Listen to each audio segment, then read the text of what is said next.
গ্রামের পানি শুকিয়ে যা পুকুর থেকে এক বালতি মাছ ধরে পুরনো স্মৃতিকে মনে করিয়ে দিল।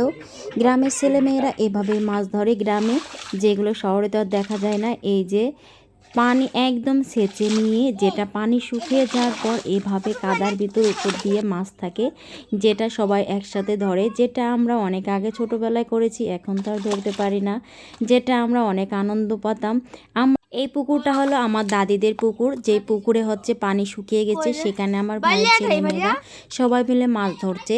আর কি কি মাছ ধরছে, কিভাবে মাছ ধরছে সেটা দেখতে হলে ভিডিওটা অবশ্যই শেষ পর্যন্ত দেখবেন, তাহলে অবশ্যই মাছ দেখতে পাবেন। আর এভাবে কাদামাটির ভিতরে ছোটোবেলায় কারা কারা মাছ ধরেছেন সেটা অবশ্যই আমাদের কমেন্ট বক্সে জানিয়ে যাবেন, যে এভাবে কাদামাটির ভিতরে মাছ ধরা কতটা আনন্দ। হয়তো যারা ছোটোবেলায় ধরেছে এই আনন্দ মুহূর্তটা হয়তো তারা ছাড়া অন্য কেউ কখনো উপভোগ করতে পারবে না, যেটা আমরা একসময় ধরেছি বলে এই উপভোগটা এখনও করতে পারি। অনেক মনে পড়ে, অনেক মনে হয় যে এখনও কাদামাটির ভিতরে ছুটে চলে যায়, কিন্তু এখন চাইলেও তো আমরা কখনো সেটা আর পারি না।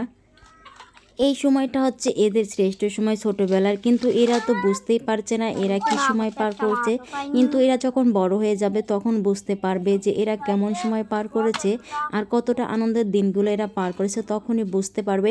অবশ্যই এই যে বাসায় চলে এসেছে, এসে এই যে কত মাছ ধরেছে, আমি তো সত্যি অবাক হয়েছি, এত মাছ কিভাবে সম্ভব। অনেক পানি ছিল, পানিগুলো সব কিছু ভিডিও করে দেখাতে পারিনি, এই জন্য পানি পুরোটা পানি শুকায় নিয়ে আসছে, মানে পানি বালতিতে করে করে অন্য পাশে ফেলে দেওয়ার পর সেই থেকে সে পানি যখন শুকিয়ে যায় তখন এভাবে মাছ ধরা হয়েছে। মাছগুলো ধোয়ার পর এই যে কত মাছ সবাই একসাথে নিয়ে ধরছে।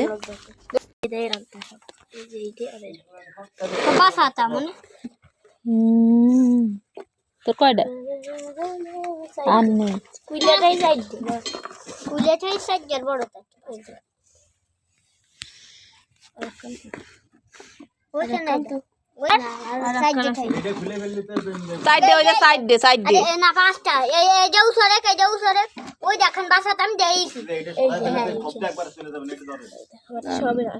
এই দে দে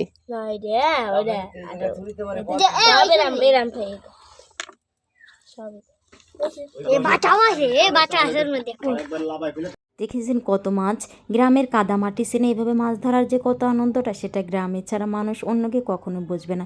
এখানে শুধু পুকুর থেকে নয়, এখানে নদী থেকেও মাছ এনেছে মেরে, আর ওই পুঁটি মাছ পুকুর থেকে নদী দিয়ে সব রকম ভাজে। আর এদিকে আমার ছোটো ভাইয়া মাছ মেরেছে এই যে নদী থেকে, কত রকমের মাছ, এখানে পাঁচ মিশালে বিভিন্ন রকমের মাছ ছিল, আর সাথে ছিল এই যে ছোট ছোট পুঁটি, বাইম, ট্যাংরা, বাইলে, সব রকমের মাছ।